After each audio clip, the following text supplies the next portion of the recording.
ไว้เอ้ยพรเลยไว้แม่บ่ล่ะให้บ่ไปทำงานน่ะเลยโอ้ยให้เฮ็ดหยังนางก็ไม่อยากอยู่ก็หันเราไม่รู้มันบ่มีหมู่อ้าวเฮ็ดได้ซั่นมาอยู่เฮือนก็เว้าปันสิมีหมู่แท้น้องชายก็ไปเรียนใส่ไปเยี่ยนแต่ยังมีน้องใครบ่มีน้องก็ยังมีน้าสาว เออพอเฮ้ยไผสิเมื่ออีไว้นี่ฮะน้องไว้นี่น้องไว้สิเมื่อโดยเมื่อใช่น่ะเมื่อบ้าน บ้านใช่ล่ะบ้านผู้ดวงพะวางผู้น่ะเมื่อบ้านเพื่อพวกเมื่อบ่อื่นเอาเมื่อกับไผเมื่อกับมันป้าเจ้านะบ่ฮู้คือกันลูกป้ากับลูกเฮ็ดเวียกไปซื้อเมื่อนำไทบ้านเฮามาเฮ็ดเวียกอยู่พี่เด้ เออแล้วเจ้าสิเมื่อบัดนี่เต้ยไว้แบบมาดีไปไวเด้อนะ ทอด โดยเดี๋ยวบ้า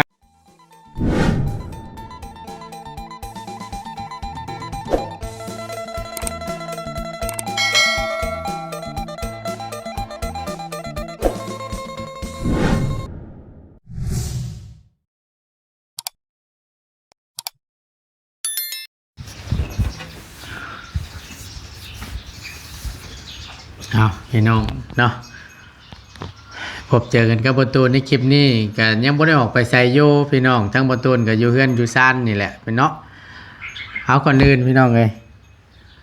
กราบสำบายดีและสวัสดีเด้อพี่น้องสำบายดีเบิดสู่คู่สู่คนบ่ว่าสิอยู่ในและก็ต่างประเทศก็ยินดีต้อนรับเข้าสู่ช่องประธานป้องชาแนลอีกแล้วพี่น้องเอ้ยนำเสนอโดยบอตูนคือเก่าคือเดิมเด้อพี่น้องเด้อเนาะ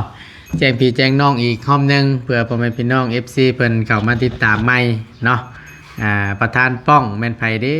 ว่าซั่นก็คือบอตูนเองเด้อพี่น้องเนาะแจ้งให้รับผู้นํกันพี่น้องเอ้ยที่แรกก็บอตูนในกะในนามช่อง YouTube กับบอตูนนี่แหละบอตูน Channel และพอดีทางทีมงานเนาะก็ตั้งให้ไหมว่าสั้นซะก็มีที่มาที่ไปอยู่ก็ทางบอตูนก็ได้เล่าสุพังไปในแล้วเนาะว่าประธานนี่มาแต่ทั้งใดแบบใดจึงได้เป็นประธานป้องนี่มาแต่จังใดจังได้เป็นประธานป้องนี่ประมาณนี้นะพี่น้องเลยเนาะก็คือบอตูนเองพี่น้องเนาะพอดีว่าทั้งบอตูนก็ยังบ่ทันได้ขึ้นไปเหนือน้ำหมู่อยู่พี่น้องพอดีว่าเก็บการเก็บงานอยู่ทางบ้านก็ยังบ่ทันได้แล้วซ้ำเนาะก็ว่าสิแล่นขึ้นไปเบิ่งไม้อยู่บ้านลงมักไฟพุ่นแหละพี่น้องอยู่เมืองไซบุรีเนาะแขวงสวรรณเขตอยู่แคมเซ่พุ่นแหละไกลเติบอยู่เนาะพอดีเคสนั่นทั้งบตูนรับผิดชอบแต่กะถ้าไม่ว่าสั้นซะแล้วก็พร้อมกับสร้างพอดีสร้างนี่ทั้งบตูนนี่ก็หาแล้วหาอีกมันกับบ่มีพี่น้องเลยอยู่แถวใกล้เนี่ยก็ถามว่ามีบ่อยู่แถวทั้งบ้านบตูนน่ะมีแต่ว่าถ้าว่าไปนอนนะเพิ่นบ่อยากไปนอนพี่น้องไงจักเสียบตูนเฮ็ดจังได๋บาดนี้แล้วก็กับบวกรอนำทางพ่อเพิ่นนำแน่เนาะทางพ่อเพิ่นก็ว่าสิหาสร้างอยู่เมืองซนว่าซั่นทางที่พ่อเพิ่นเคยจ้างเคยเฮ็ดนั่นแหละเคยใช้บริการเนาะทางบตูนก็รอไปนำแล้วก็หาไปนำพี่น้องไงก็ซอยๆกันเนาะจักสิว่าจังใดทางบตูนก็หาทั้งนี้ก็เมื่อยหาแล้วมันไกลคือว่าล่ะพี่น้องคือว่าสิเอาทั้งสร้างรถนี่ผัดเพิ่นผัดให้ไปนอนแต่เพิ่นบ่นอนพี่น้องแต่ว่าไปกลับนี่ได้อยู่แต่บตูนผัดยากในการโตนี่แหละหมู่มีรถมีรางสิจะขับไปส่งและกลับมานะพี่น้องครับมันยากนำตรงนี้เนาะหนึ่งมามันก็ไกลแน่บตูนก็เลย อ่าบ่ได้บ่ได้เอ็นว่าสิตกลงกับทางอ้ายเพิ่นเนาะสร้างรถนั่นแหละพี่น้องเอ้ยแล้วพอดีทั้งบ่ต้นก็สิถ้าเบิ่งก่อนทางพอเพิ่นได้หรือบ่ได้ก็จังว่ากันอีกทีนึงแต่บ่ต้นสิแล่นขึ้นไปเบิ่งอยู่เรื่องไม้เรื่องตอกบ่ว่าแล้ว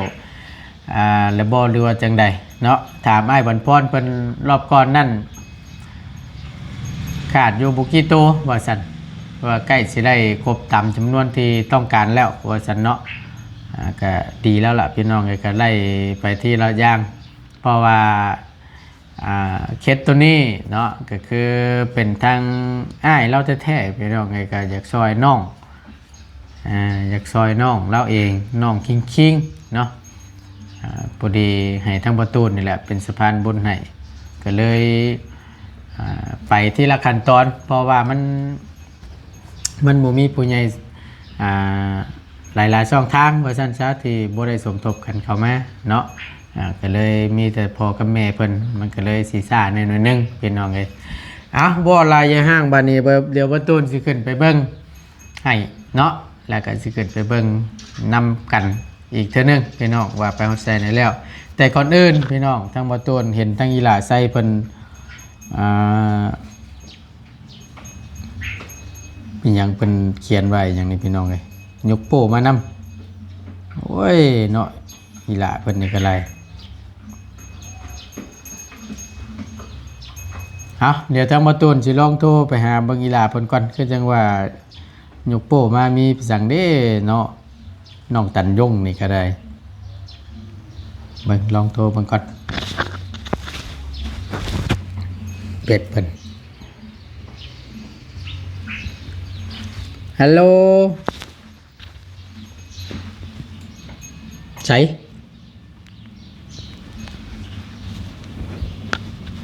ฮัลโหลน้องไส้เอาคือบ่ได้ยินเสียงบัดนี่ฮัลโหลล่ะค่อยดิเสียงนะบ่าวเจนนะบ่าวบ่ได้ยินเสียงค่อยนะ โอ้ยเนาะป้ากันเฮ็ดหยังอันนั้นน่ะเก็บขี้เล็กเก็บขี้เล็กโอ้ยเนาะแกงขี้เล็กกินบ่โดยเก็บทาลุงเฮาให้ลุงเฮาแกงให้บ่โดยนะบ่าวสิมานี่มื้อใดนะบ่าวยังบ่ทันได้ขึ้นอยู่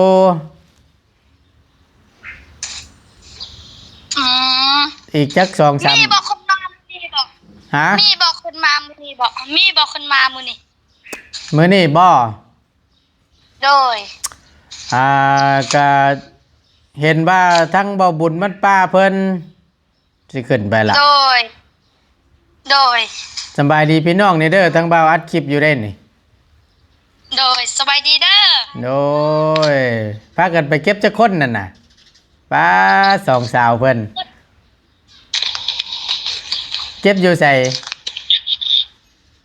เก็บอยู่หลังเฮือนนี่อยู่หลังเฮือนน่ะเตรียมผักกิเล็กไว้ให้ลุงเฮิมแกงสุกินบ่เอาโยนโอ้ยเนาะงานละมังไวเลยเด้อพี่น้องเด้อเก็บผักกิเล็กขี้เล็กไข่เด้อบ่ได้พากันลงไปหาสอนกุ้งสอนปลาอยู่ห้วยอยู่ห้องบ่ได้ไปคือบ่พาน้องไว้ไปแน่อันนั้นเขาเรียกมื้อนี้ค่อยฮักคือเมื่อแต่ดอกแม่ฮักคือเมื่อแต่บัดเซอลองอยู่ใช่ล่ะนาลากนี่ฮะน้องอยู่บ้านนาลากนี่เล่นบัดเซอโอ้ได้รับบัตรเชิญพร้อมโดยโอ้ยบ่ธรรมดาตัวนี่กับบ่ธรรมดาเลยเสียเงินก็แนวมันเลยเฮ้ยเนาะเฮ็ดได้สั่นสร้างเว้าได้มันขยะมันแล้วบ่เฮา ซอยเพิ่นก็ซอยเฮา อืม ไอ้ว่าไม่ใช่ดิ ที่เพิ่นที่โตแหล้วเนาะบัดที่เจ้าของเพิ่นบ่มาซอยได้ ประตูนเบิ่งนี่งามไปเลย แต่แม่นงามคือผู้เก็บเนาะ แม่นงามกว่าภูเก็ตอีกได้นี่ได้ เออ ภูเก็ตเบิ่ง อืม เบิ่งสภาพตุ๊กแม่เนาะก็เคยบอกค่อยนี่แหละขี้หลายเจ้ายังขึ้นไปหลายเขาก็เฮาซองเจ้างับให้ค่อยนำเอาตามให้ตัวเองซื้อ หาแกเก็บบ่นั่นน่ะ เนี่ยก็ หาแกเก็บบ่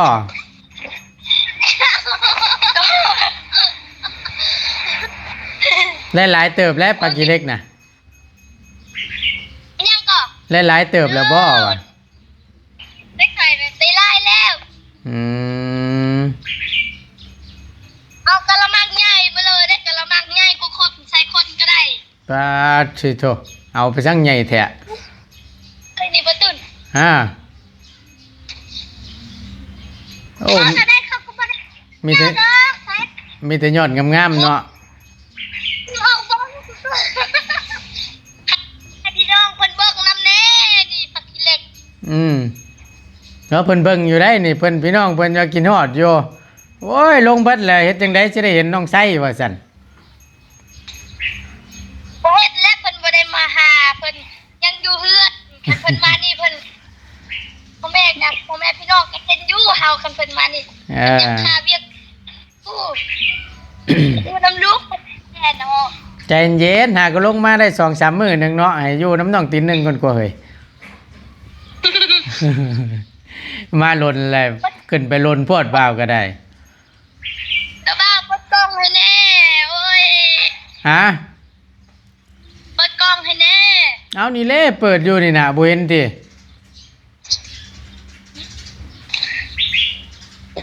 บ่เห็นบ่นี่เบิ่งตัว บ่เห็น บ้าบ่เห็นจังไดนี่เบิ่งแน่กูนั่งอัดคลิปอยู่นี่แหม ระวังแน่น่ะดาวเห็นเลยเขาไม่เห็นเพิ่นเลยเห็นยอดโทรศัพท์ไปแล้ว อ่า ไอ้หลัก มันเป็นแนวใด ไอ้ชื่อภาษาเจ้าเอาอีกอ่ะโอ้ยยอดงามไปแล้ว โอ้ยเนาะเก็บ ต้องไปเอา ฮีโร่เลย ยอดขี้เล็กไว้ให้ลุงเฮิมแกงว่าซั่นลุงเฮิมสิมาแกงตอนจักโมงนั่นล่ะ โอ้คือกันแล้วเขาทาเพิ่นบ่ได้เอ่ยปากว่าเฮาเอาเพราะว่าสิเก็บทาเพิ่นให้เพิ่นแกงให้เพิ่นแกงแซ่บ อืมก็เลยไปหาเก็บมาว่ามาเตรียมไว้ให้บ่ โดยกับเตรียมให้เพิ่นแล้วให้เพิ่นเฮ็ดให้ เป็นจังไดแน่ลุงเจ้านั่นดีขึ้นกว่าเก่าแล้วบ่ โดยดีขึ้นกว่าเก่าแล้ว อืมก็ขึ้นไปชังกันสูงแท้ ขึ้นเก็บ ๆจับเจือเด้อตกเด้อนั่น มีแต่ยอดงาม เออก ะละมังกะซ้ำคนเลยเนาะ ตัวละบ่าวซื้อไปฝากหั่นล่ะว่ะ น้าบ่าวบ่ได้แวะเรือนคอยมือนั่นคันน้าบ่าวแวะคอยสิเก็บให้ บ่ บ่บักงามๆเสียดายเด้ บ่เป็นหยังรอบหน้าก็ได้ดอกบ่เป็นหยังดอก บ่มีมี สิเก็บปลากิเล็กต้อนละบ่าวว่าซั่น บ่เป็นหยังรอบหน้ยังมีหลายอยู่ดอกปลากิเล็กอยู่เฮือนเจ้านั่น งามๆมานี่ประตูน โดย บ่มานี่ ฮะ งามมานี่ งามนั่นน่ะยอดมุกซ้ำแกงสิครับหนังงัวนี่โอ้แซ่บจะได้พี่น้องเอ้ย บ่มีครบงาม ได้การเล่นๆนี่ บ่โอ้วิวก็คนม่วนเนาะ ม่วนอยู่บ่ทั้งอันจุมบ่าวลงมาแล้วก็ได้ วงไหนบ่ ฮะ มันยังก็ ว่าจุมบ่าวลงมาปะเบิ่นแล้วม่วนอยู่บ่ ขโมยแท้เนาะ หมูม่วนแล้ววะเต้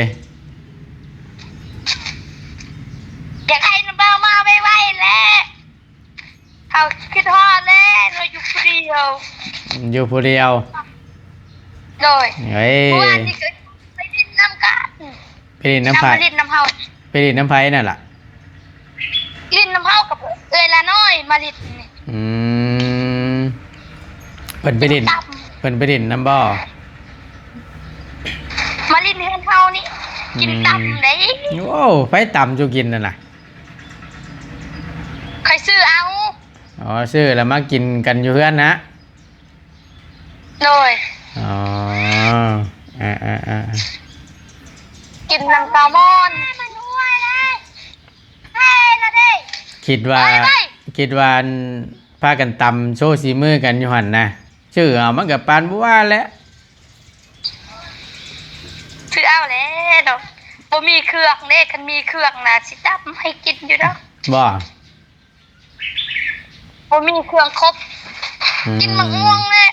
แซลมอนต่ำแซลมอนเซอร์ซีมือ อืมขักแล้วสันเนาะเอาไว้โอกาสหน้าบ้าวขึ้นไปตำชุกินนะเด้อ ยังมีลายนี่กะอันนั้นกกดึงก็ยังสิพอกินแล้ว เป็นกะละมัง มันกำลังแตกเนาะพ่อเจ้าไปเฮ็ดงานไปเฮ็ดงานบ่มื้อนี้น่ะ โดยไปเฮ็ดงานแต่ดดแล้ว อืมอยู่หม่องเก่าอันนั้นเนาะ โดย ใครอยู่หรอกฉันได้เฮ็ดงานเฮ็ดการนำนั่นแหละทั้งพ่อลุงเจ้าเล่ห์เมื่อไรสิไปซะ ลุงบ่ แม่น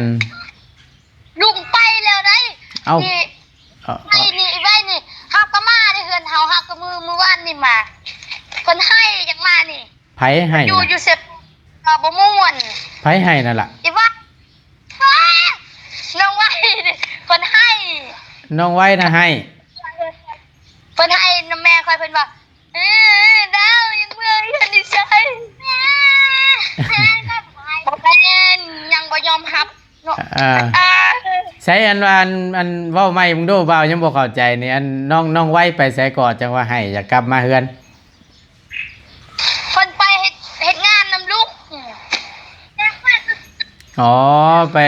ไปทำงานนำลุงสิบ่ โดยแล้วก็เพิ่นว่าบ่ม่วนแล้วเพิ่นให้อยากอยู่นำคอยนี่แล้วแม่คอยมารับ แม่คอยเรามารับ อื อยู่น มเราไปแล้วจักมื้อแล้วลุงเจ้าน่ะ ไปทำงานน่ะ ครับได้มืออยู่ได้กับบุกคือกันเลยบ่ได้นับ หลังจากที่ทั้งบ่าวลงมาแล้วก็เราก็ตื่นมาเราก็ไปเลยบ่หรือว่าแนวใด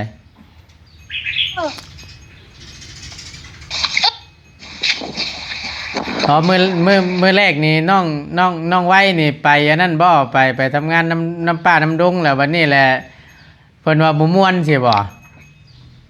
โดยคนให้ อยากกลับมาบ้านนี่ ก็คือได้เลย โอ้ยเนาะแม่นบ่ไว้ไว้เอ้ย พอเลยไว้ แม่นบ่ล่ะให้บ่ไปทำงานน่ะ โดย โอ้ยให้เฮ็ดหยังนาง เอาไปยังอยู่เรามีมู มันบ่มีหมู่เอ้าเฮ็ดได้ซั่นมาอยู่เฮือนก็เว้าปันสิมีหมู่แท้น้องชายก็ไปเรียน ใส่ไปเย็นแต่ยังมีน้องไว้บ่มีน้องก็ยังมีน้าสาว เออพอได้ดินน้ำน้องน้ำละสาวเนาะไปอยู่พูดนั้นเป็นอะไรล่ะ คือกันทั้งบ้านเจ้าอยู่บ่หมองเฮ็ดงานก็ได้ โอ้ยคุณเพิ่นยังบอกไปได้อยู่ป่านะเฮายังอยู่เพื่อนเพิ่นยังเศร้าอยู่ อืม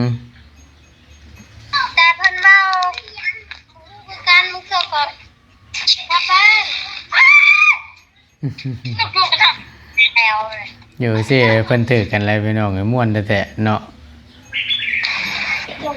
เอาฉันมีแต่ว่าอันฮูดพักกิลุงกิเล็กกันแหละเตรียมไว้ถ่าลุงเฮิมเด้อนี่ลุงเฮิมแกงสุกินเด้อ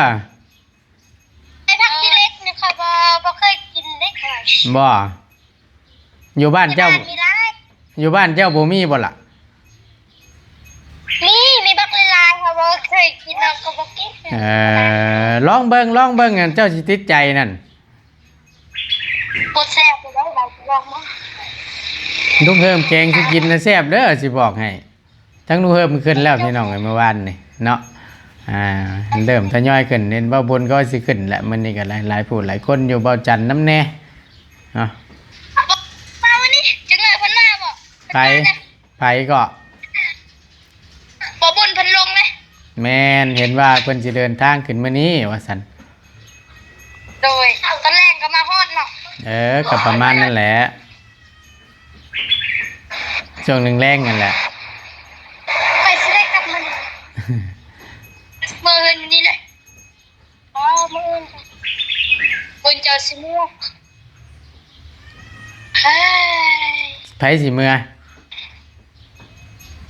อีไว้นี่ ฮะ ไว้นี่ น้องไว้สิเมื่อ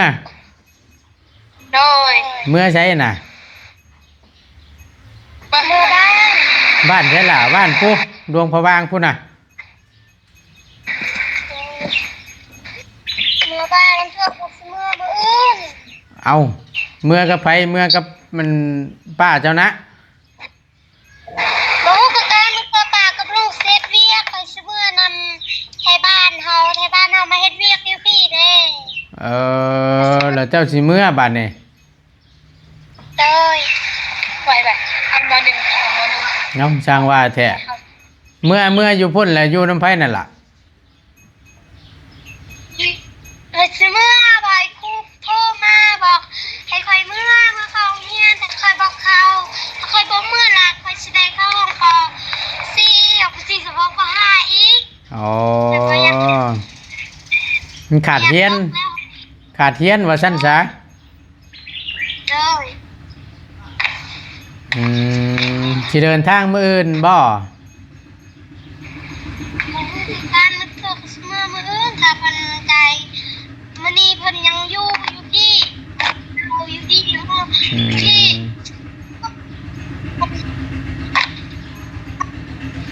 มันน่าใจายเงินให้ไทบ้านเฮาแล้วเหรอเพิ่นก็สิกลับเด้อ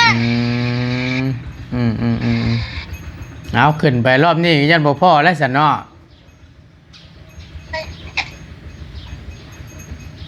น้องไว้สิกลับบ้านว่าสันกลับมือเฮียนเนาะ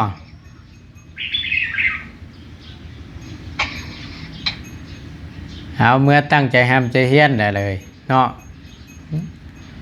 ขาดเฮียนนี่ก็พอแห้งอีกเดือนนะ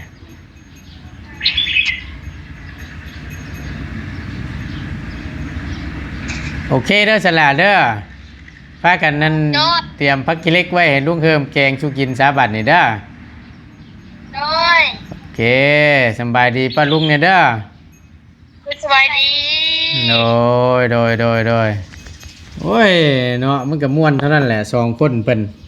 มาดีไปไวเด้อ นะ ทอด โดยเดี๋ยวบ่าวขึ้นไปเดี๋ยวสิโทรบอกหรอก โดย โดย ตมุนีได้มาดูเธอลินนำดี เอพี่น้องไงเนาะกับมุ้ยอย่างไรเพิ่นก็ว่าคิดฮอดว่าซั่นยกโป้มาหาเนาะก็กำลังเตรียมผักขี้เหล็กไว้ให้ทั้งลุงเฮิมแกงว่าซั่นเนาะมันก็แซ่บอยู่ได้พี่น้องนานๆกินที่นี่ก็ได้บ่ตูนก็ยังมักอยู่เนาะแกงใส่กับหนังงัวหนังกล้วยก็ได้พี่น้องเผาแล้วก็ทุบแล้วก็แกงย้ำกันนะโอ้ยแซ่บเนาะมักอยู่พี่น้องไงเอากะหมูมีอย่างไรพี่น้องไอคลิปนี้กับพอดีโตถามข้าวทั้งอีหล่าไส้เพิ่นกับน้องไว้เพิ่นถามข้าวไอเหลิมน้ำแน่เนาะว่าเป็นยังไงแน่เพิ่นก็ดีขึ้นแล้วพี่น้องได้ไปเหตุการณ์เหตุงานแหละเนาะเอาดีอกดีใจน้ำเล่าหลายๆเนาะทั้งอีหล่าเพิ่นก็สิกลับบ้านว่าซั่นทั้งน้องไว้เพิ่นเนาะเพราะว่ามันขาดการทำการเฮียนพี่น้องเลยกับปกติเพิ่นล็อกอันนี้ก็ได้เพราะว่ายังอยู่ในช่วง